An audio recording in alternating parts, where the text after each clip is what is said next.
Vous parlez beaucoup d'agenda. Qu'est-ce que vous entendez par ce terme?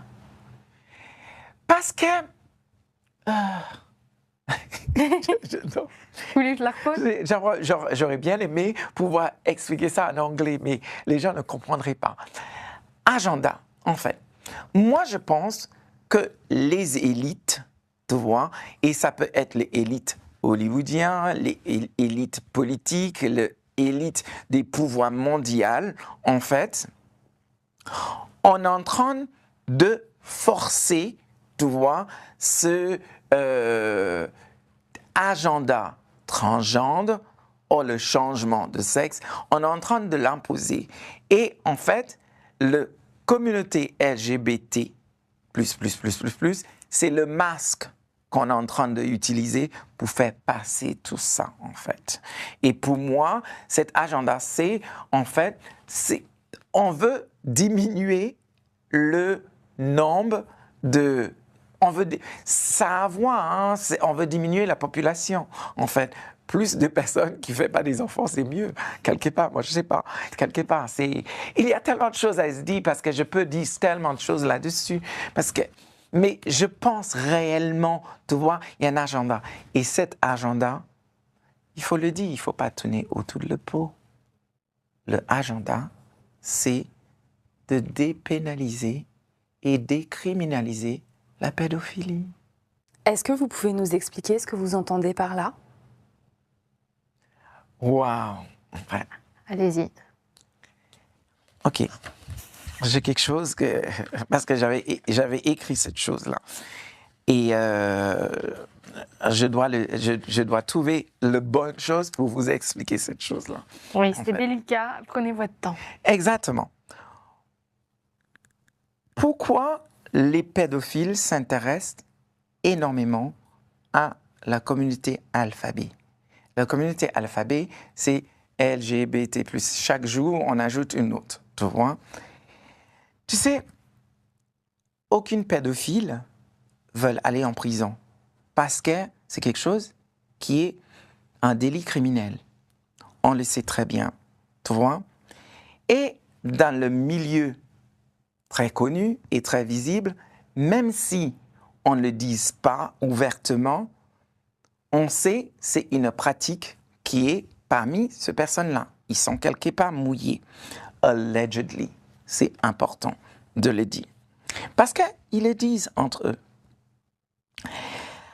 Et vous savez, dans cette culture démonique, tu vois, quelque part, le seul désir de le pédophile, c'est que la pratique devienne une norme, en fait. Or, pour le moment, c'est quelque chose qui n'est pas normal. Tu vois?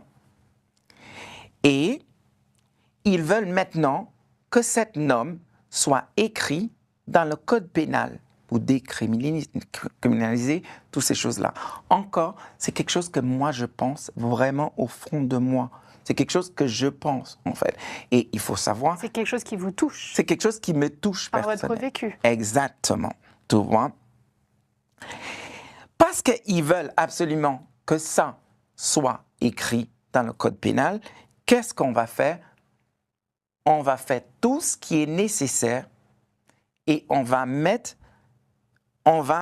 pousser cette communauté alphabet, on va faire des lobbies par rapport à cette communauté alphabet pour faire en sorte qu'eux, ils ont ce qu'ils veulent quand ils veulent. Tu ne peux plus rien dire de toute façon. Quand tu dis quoi que ce soit, tu es transphobe, tu es homophobe, tu es ci, tu es ça. Mais ce n'est pas toute la communauté homosexuelle, c'est une faible partie de la communauté homosexuelle qui est concernée par ça, parce que la plupart de la communauté homosexuelle, ils sont en train de voir toute cette dégringolade de tout le travail qu'ils ont fait pour cette acceptation en train d'être défait par une communauté qui existe dans leur communauté, en fait. Là, c'est important à savoir. Et donc, comment ce petit groupe donc, de personnes pédophiles agit au sein de cette communauté pour faire avancer ses revendications? Ces personnes-là sont bien infiltrées dans la politique mondiale. Ça, c'est quelque chose que je suis persuadée. Et pour ces personnes-là, si un gamin, est suffisamment âgé vous dit et décider De son changement. je suis pas une fille, j'ai pas envie d'être une fille, j'ai pas envie d'être un garçon. Eh ben, écoute, j'ai envie de changer de sexe, tu vois. Enlève mes ovaires, enlève mes testicules, tu vois. Si le gamin, il dit ça, eh ben, écoute, si un gamin de 9 ans, 10 ans, 11 ans, tu vois, peut prendre une décision comme ça, comment, tu vois, nous, qui est en train de regarder ça, qui pense qu'il y a un problème, comment on peut prétendre, si un gamin peut dire que je veux changer de sexe, comment tu peux lui dire qu'il ne peut pas faire l'amour, en fait? Et dans la tête d'un pédophile, si un gamin, il peut dire je veux changer de sexe et tu peux changer le sexe d'un gamin, le gamin, ça veut dire il peut faire l'amour. Il peut. Ça, c'est quelque chose que je pense, tu vois, que le gamin, il peut faire. Et l'argument de la communauté pédophile, même si, tu vois, c'est, ils vont utiliser ça comme backup et ils vont utiliser la communauté LGBT et surtout la communauté qui a le plus de visibilité dans la communauté LGBT en ce moment, c'est l'été, ils vont utiliser ça pour pousser, tu vois, ce que eux ils sont en train de faire. Et c'est pour ça, maintenant, on est en train de voir toute cette ribambelle des personnes qui sont maquillées comme des voitures volées, habillées comme outrancement. Mais je suis désolé, tu vas dans une école, tu ne vas pas pour travailler, tu vas pour parler à des enfants habillés correctement. Eh bien, écoute, les pédophiles envoient ces personnes-là, tu vois, dans les écoles pour pouvoir faire le travail, en fait, quelque part. Et ça,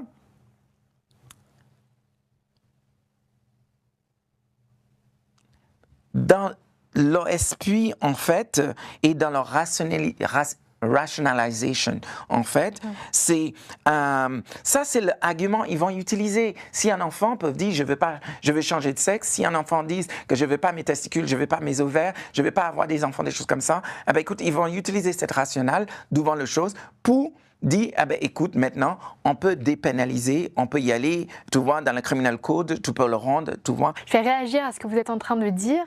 Nous, dans notre livre Transmania, on a observé des choses proches de ce que vous êtes en train de dire. Sur le site de Crum 13... Je n'ai pas encore lu votre livre. Bah, vous verrez qu'il y a des similarités. Sur le site de Crum 13, qui est donc un collectif de personnes pédophiles, ils font effectivement la promotion de la transition des enfants. Ils font la promotion de la transidentité, exactement pour les raisons que vous évoquez, parce qu'effectivement, lorsqu'un enfant pourra... si un enfant peut décider de changer de sexe, alors effectivement, un enfant peut décider de sa sexualité. Il y a aussi un certain nombre de personnes pédophiles, pédocriminelles, qui, lors de leur procès, font jouer la notion de trans-âge. Ils disent être trans-âge, c'est-à-dire qu'ils se sentent du même âge que l'enfant qu'ils ont violé. Mais c'est super dangereux, ça. Voilà, donc c'est-à-dire que l'un peut malheureusement ouvrir une brèche pour l'autre, et c'est ce que, effectivement, vous êtes en train de dire, et vous avez eu cette intuition qui... c'est une intuition qui est profonde, en fait. Et ce qui est très, très dangereux, en fait, c'est que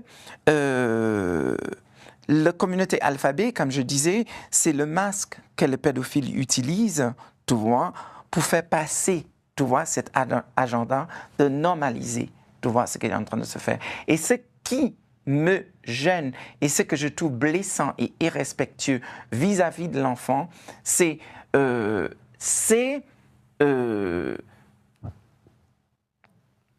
personnes qui vont faire la lecture et des choses comme ça, ils n'ont pas compris qu'eux, ils sont instrumentalisés politiquement et le travail et le danger qui, eux, ils sont en train de... et la confusion qu'ils créent par rapport à les enfants est irréversible.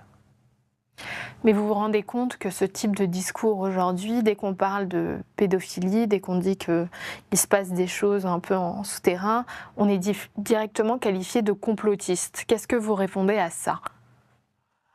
Si je suis complotiste, regardez le film sur Gabriel Matzneff. C'est une vérité, en fait. Il y a beaucoup de gens qui sont bien mouillés. Mais malheureusement, Vanessa Springora, qui a donc écrit ce livre, Le consentement, qui est donc devenu après un film sur effectivement Gabriel Matzneff qui profitait des enfants. Vanessa Springora est aujourd'hui pour la transition des mineurs. Elle est pour la transition de mineurs? Oui, elle n'a pas compris. Est-ce que vous pouvez lui expliquer? Waouh, waouh. Avec tout ce qu'elle a vécu. Oui, avec tout ce qu'elle a vécu. Elle a milite pour la transition. Elle a fait un des mineurs. 360 là.